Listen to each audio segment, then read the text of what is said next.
हाँ तो बच्चों, स्वागत है आपका हमारे यूट्यूब चैनल पे। क्वेश्चन क्या कर रहा है, लाइट ट्रेवल से distance x in T time t1 second in air.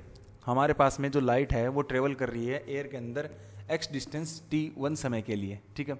और फिर दूसरा वाला जो है हमें कह रहा है कि 10x डिस्टेंस वो कवर कर रहा है दूसरे मीडियम के अंदर t2 टाइम के अंदर। और वो बोल रहा है कि एक पर्टिकुलर सर्टेन मीडियम है कोई भी, और हमें क्या करना है, हमें निकालना है critical angle of the medium. Critical angle निकालना है हमें। तो बेटा देखो, क्रिटिकल एंगल होता क्या है उसके ऊपर हम डिस्कस कर लें। तो सबसे पहले मैं एक काम करता हूँ, एक लाइन बना रहा हूँ। क्यों बना रहा हूँ? ताकि हम क्या है इस तरीके से इसको बता सकें कि हमारे पास में कोई ये लाइन हम ले लेते हैं, इसका नाम दे देता हूँ मैं ए बी, ठीक है। इस ए बी के ऊपर की तरफ हमारा जो मीडियम है वो एक कोई रेयर मीडियम है, और यहाँ पे ये मीडियम हमें बताया हुआ है एयर है। दूसरा हमारे पास जो है वो डेंसर मीडियम है, और ये कोई पर्टिकुलर मीडियम है बताया, इसके बारे में हमें बताया नहीं गया, तो हम केवल डेंसर मीडियम ही ले लेते हैं, ठीक है। अब देखो बेटा, इसमें क्या दे रखा है, हम क्या है इस ए बी के ऊपर जो सेपरेट कर रही है इन दो मीडियम को, इसके ऊपर हम क्या करते हैं, एक नॉर्मल कंसीडर कर लेते हैं, ठीक है। अब देखो बेटा, क्रिटिकल एंगल का मतलब क्या होता है, हमारा जो इंसिडेंट रे है वो एक ऐसे एंगल पे आए, हमारी जो इंसिडेंट एंगल जो है ना, इंसिडेंट रे है वो ऐसे एंगल पे आए कि जो रिफ्रैक्टेड वाला जो पार्ट है, जो रिफ्रैक्टेड जो रे थी वो क्या है, हमारे उस नॉर्मल से 90 डिग्री एंगल बनाए। रिफ्रैक्टेड जो एंगल है ना, अगर मैं कहूँ रिफ्रैक्टेड एंगल जो है वो कितना बनाए, 90 डिग्री बनाए नॉर्मल से। नॉर्मल से हम देखते हैं एंगल वगैरह, जो रिफ्रैक्टेड रे वाला जो पार्ट है, ठीक है। अब हम देखते हैं कि जो हमारे पास जिस एंगल से हमारी रे इंसिडेंट हुई थी और उसका रिफ्रैक्टेड वाली जो रे वाला जो पार्ट है वो 90 डिग्री बना रही है नॉर्मल के साथ में, तो वो जो हमारे पास में इंसिडेंट एंगल था उसको हम कहते हैं क्रिटिकल एंगल, ठीक है। तो देखो बेटा, हमने एक लॉ ऑफ रिफ्रैक्शन में पढ़ा था। क्या पढ़ा था हमने? अगर मैं इसको थोड़ा और डिटेल में बताऊं, डिटेल वाइज, तो mu D sine I is equals to mu R sine R. तो हमारे पास में स्नेल्स लॉ जैसा कुछ था, एक sine I upon sine R is equals to mu R upon mu D, ठीक है। यहाँ पे जो म्यू डी है वो क्या है, refractive index of the denser medium, और हमारे पास में जो म्यू आर है refractive index of the rare medium. तो देखो बेटा, हमने देखा था कि हमारे पास में जो साइन एंगल आई है वो एक क्रिटिकल एंगल है। क्यों भाई क्रिटिकल एंगल क्यों है? क्योंकि हमारा जो एंगल आर है वो 90 डिग्री का एंगल बना रहा है, और अगर साइन 90 जो होता है वो होता है 1। तो अगर मैं लिखूँ sine 90 upon sine 90 is equals to, तो 1 होता है, तो मैं इसको साइन थीटा सी अपॉन 1 लिख सकता हूँ, ठीक है। और ये हमारे पास में आ गया। अब दूसरा बेटा, हमारे पास में जो रेयर मीडियम है उसका रिफ्रैक्टिव म्यू आर है, और डेंसर मीडियम का रिफ्रैक्टिव इंडेक्स है म्यू डी। तो देखो बेटा, रिफ्रैक्टिव इंडेक्स जो है हम कैसे निकालते हैं, हम निकालते हैं speed of light in air, है ना, और speed of light in medium, ठीक है। अब अगर हम देखें कि हमारे पास में यहाँ पे कौन कौन है, अगर मैं देखूँगा mu R upon mu D ये है। तो अगर हम देखें इसको, मैं म्यू आर को की अंदर, हालांकि देखो speed of light in air और वैक्यूम, और ये देखो हमारे पास में जो दूसरा रेयर मीडियम है वो भी एक एयर ही है, लेकिन फिर भी मैं इसको इस तरीके से लिख रहा हूँ कि हमारे पास में सी अपॉन म्यू आर के लिए मैं वी आर दे रहा हूँ। हालांकि हम दोनों सी लिख सकते हैं, वो क्या हो जाएगा जीरो, वो सॉरी दोनों के दोनों सी हो जाएगा, तो सी से सी कट जाएगा, तो हमारे पास में क्या बचेगा, 1 बचेगा, तो हमारे पास में ये आएगा। और दूसरा हमारे पास C upon V D, refractive index जो हमारे पास में डेंसर मीडियम का था उसके लिए मैं ये सी अपॉन वी डी। तो हम क्या देखेंगे, हमारे पास में ये सी से सी कट गया, तो हमारे पास क्या बचेगा, V D upon V R, ठीक है। अब आप लोगों को पता है कि हमारे पास में जो वेलोसिटी होती है वो कैसे निकालते हैं, distance upon time, distance upon time, ठीक है। अब देखो बेटा, मेरे पास में सबसे पहले मैं वीडी की बात करूँ तो वीडी के लिए मेरे पास में जो डेंसर मीडियम है, वो डेंसर मीडियम के अंदर जो डिस्टेंस है वो कितनी है, हमारे पास में है 10x अपॉन T2, ठीक है। और जो हमारे पास में जो रेयर मीडियम है उसके अंदर जो डिस्टेंस है हमारे पास में वो कितनी है, x, और टाइम है हमारे पास में t1। तो हम क्या देखते हैं, हमारे पास में ये x से ये x कट गया, तो हमारे पास में क्या बचा, tan t1 अपॉन t2। तो हमारे पास में जो क्रिटिकल एंगल आया, अगर मैं उसको लिखूं sine theta c is equals to tan t1 upon t2, अगर मैं इसको थोड़ा और लिखूं कि हमारे पास में जो थीटा c आया वो कितना आया, sine inversion tan theta 1 upon tan theta 2। तो ये हमारा इसका आंसर होगा। ठीक है, अगला क्वेश्चन देखते हैं बेटा। और बच्चों इसको हम थोड़ा सा शॉर्टकट तरीके से भी कर सकते थे, तो इसको हम शॉर्टकट तरीके से किस तरीके से कर सकते हैं वो भी हम देख लेते हैं। तो देखो बेटा, हमारे पास में जो क्रिटिकल एंगल है उसको निकालने का एक सीधा सिंपल सा फॉर्मूला है, वो हमारे पास में कुछ इस तरीके से है। वो है, अगर मैं इसको कहूँ कि और शॉर्टकट जो हमारे पास में शॉर्टकट जो वे है, एक तरीके से शॉर्टकट वे जो है वो किस तरीके से काम करता है इसका वो देख लेते हैं। देखो बेटा, जब हम देख तो क्रिटिकल एंगल, और जो नीचे वाला तो 1 हो गया, और एक जो रेयर मीडियम जो था हमारे पास में, अगर मैं ऊपर जो मैंने फॉर्मूला स्नेल्स लॉ से देखा था, तो जो हमारे पास में रेयर मीडियम है वो एयर है, तो उसका रिफ्रैक्टिव इंडेक्स जो होता है एयर का वो 1 होता है, और refractive index of denser medium mu D. ठीक है, अब बेटा देखो, इसको हम शॉर्टकट तरीके से इस तरीके से भी कर सकते थे कि हमारे पास में जो रिफ्रैक्टिव इंडेक्स निकालने का तरीका होता है वो क्या होता है, हमारे पास में अगर मैं रिफ्रैक्टिव इंडेक्स म्यू डी का निकालना चाहूँ तो mu D is equals to speed of light in air upon speed of light in उस पर्टिकुलर मीडियम। तो इसको हम कैसे निकाल सकते हैं, 1 upon speed of light in air, हमारी देखो डिस्टेंस दी हुई है, कितनी दी हुई है हमें x, और टाइम दे रखा है t1, और हमारे पास में जो वेलोसिटी इन स्पीड इन किस में, हमारे पास में जो डेंसर मीडियम है उसमें दे रखा है डिस्टेंस हमें tan x upon time t2।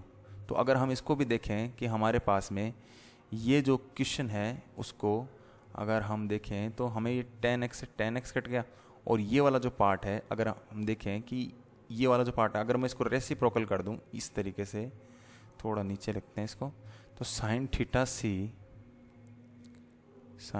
c is equals to tan t1, क्योंकि ये दोनों मल्टीप्लाई में है तो ये ऊपर चले जाएंगे दोनों के दोनों, और नीचे आ जाएगा क्या, t2। तो इसको हम क्या इस तरीके से शॉर्टकट वे में भी कर सकते हैं, और क्रिटिकल एंगल निकालने का ये सीधा सिंपल सा फॉर्मूला है। ये कैसे आया इसको भी हमने डिस्कस कर लिया।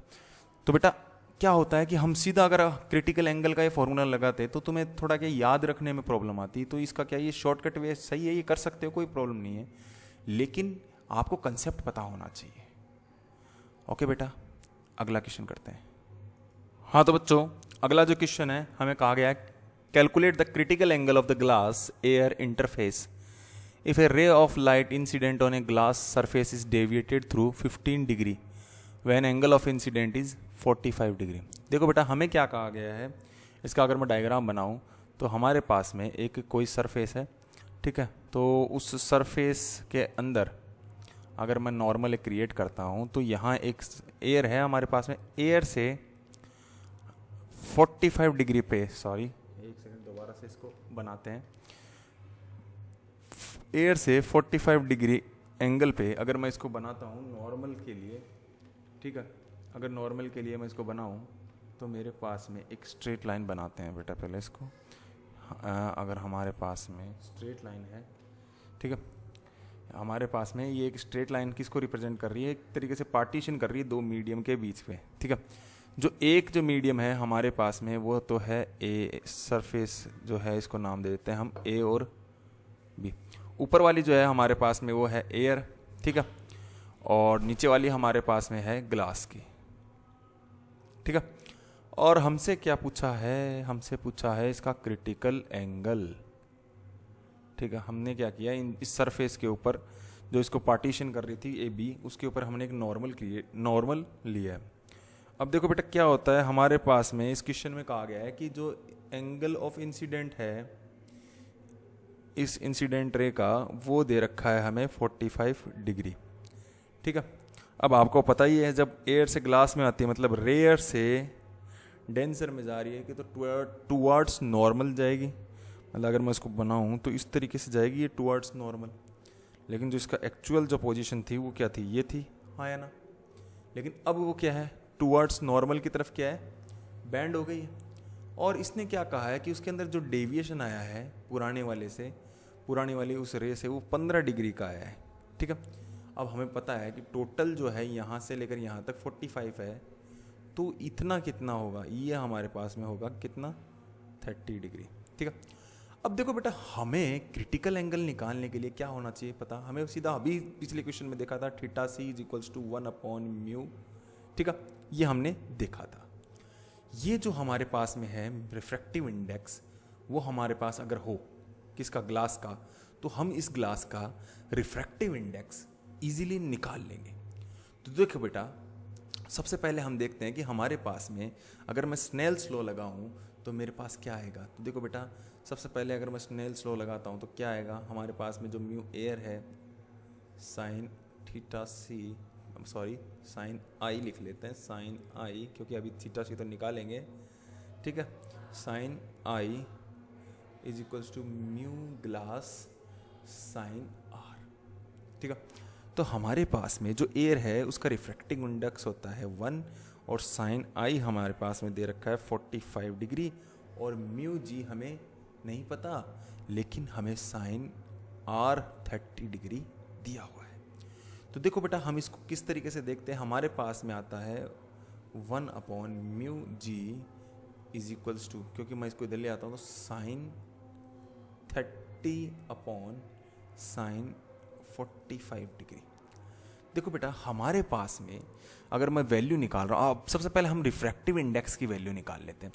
तो अगर मैं इसको सीधा सिंपली कर दूं तो मेरे को पता है क्या कि 1/μ जी क्या हो गया, एक तरीके से थीटा सी हो गया। क्यों, अगर मैं, हाँ ऐसा है कि मैं सीधा निकाल सकता हूँ। पहले मैं कैसे करूँगा, ये हमारे पास शॉर्टकट मेथड हो गया। कैसे, इसको मैं अगर थोड़ा लॉन्ग करना चाहूँ तो मेरे पास क्या आएगा, मेरे पास आएगा साइन 45/साइन 30 इज इक्वल्स टू, हमारे पास में क्या आएगा, म्यू जी आएगा। लेकिन मुझे थीटा सी निकालने के लिए म्यू जी को 1 से डिवाइड करना पड़ेगा, मतलब 1/μ जी करना पड़ेगा। तो मैं क्या कर रहा हूँ, इसको थोड़ा सिंपली, मतलब पहले ही मैं क्या कर रहा हूँ 1/μ जी निकाल रहा हूँ ताकि मेरे को थीटा सी निकालने में आसानी हो। ठीक है, तो हम इसको क्या है शॉर्टकट ही कंप्लीट करते हैं, कैसे आगे हम करते हैं इसको। हाँ तो बच्चों इसके अंदर हम देखते हैं कि जो साइन 45 है उसकी वैल्यू होती है साइन 45 डिग्री, उसकी वैल्यू होती है 1/√2 और साइन 30 की जो वैल्यू होती है वो होती है 1/2। तो देखो बेटा हम अगर सीधा सिंपली अगर उसको निकालना चाहें थीटा सी, है ना, अगर हम सीधा थीटा सी निकालना चाहें तो हम क्या करेंगे, साइन 30 की कितनी हो गई 1/2 और इसकी कितनी हो गई 1/√2। तो अगर मैं इसको ऊपर लेके गया तो क्या आएगा √2/2। तो अगर मैं देखूं कि हम इसको नीचे वाले 2 को इस √2 से कट कर सकते हैं तो कितना आएगा √2, 1/√2। तो हमारे पास में क्या आई वैल्यू 1/, अगर हम देखें कि इसकी जो वैल्यू है हमारे पास में किसकी, थीटा सी की, हाँ कितनी आई, अगर हम इस वाले को हमने सॉल्व किया तो हमारे पास में कितनी वैल्यू आई 1/μ जी इज इक्वल्स टू 1/√2। तो हमारे पास में अगर मैं इसको इस चीज़ को कंपेयर करता हूँ sine theta C is equals to 1/μ जी से, तो हमें पता है कि 1/μ जी हमारे पास में आया है 1/√2 और जो थीटा सी है वो क्या होता है, थीटा सी साइन इन्वर्जन 1/√2 और हमें पता है साइन थीटा के अंदर √2 की वैल्यू किसके लिए होती है, हमारे पास में √1/2 की वैल्यू होती है 45 डिग्री के लिए। तो हमारे पास में क्रिटिकल एंगल आएगा वो कितना होगा 45 डिग्री का। ठीक है, तो ये इसका आंसर होगा, जो क्रिटिकल एंगल हमारे पास आएगा वो 45 डिग्री के लिए आएगा। ठीक है, तो ये हमारे पास में क्या हुआ या। अब आप लोगों को कोई डाउट हो रहा है कि भाई हमने √2 को 2 से कैसे कट कर दिया, तो हमें एक चीज़ पता होनी चाहिए कि अगर हम √2 को, जो हमारे पास में जो 2 है उसको √2 × √2 भी लिख सकते हैं। तो इस तरीके से हमारे पास में क्या आया था 1/√2 आया था और ये हमने वैल्यू रखी इसके अंदर, तो हमारे पास में क्या है क्रिटिकल एंगल आ गया। यही हमारा आंसर है। अगर आपको कोई डाउट होता है तो बेटा आप मुझसे पूछ सकते हो, हमें कमेंट कर सकते हो बेटा, और कमेंट से हमें पता चल जाएगा आपका जो डाउट है और हम उसको जल्द से जल्द क्लियर कर देंगे। ओके बेटा, हैव ए नाइस डे।